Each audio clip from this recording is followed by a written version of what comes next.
الو. الو، مرحبا سيادة القائد. انا نقيب جاسم. اهلين جاسم. كنت مفكرك راح تقلي سامحني بس تسمع صوتي.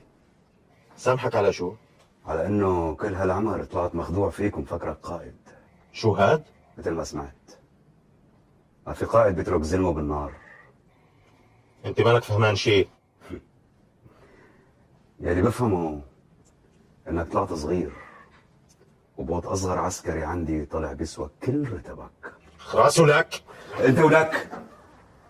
اسمع، دم جنودي اللي راح هدر بسبب اوامرك السخيفه راح يعذب ضميرك كل العمر هذا اذا ضل عندك ضمير. وانا داير اقول لك كلمه واحده وريح بالي، انت طلعت حشره. سيادة القائد، سلام.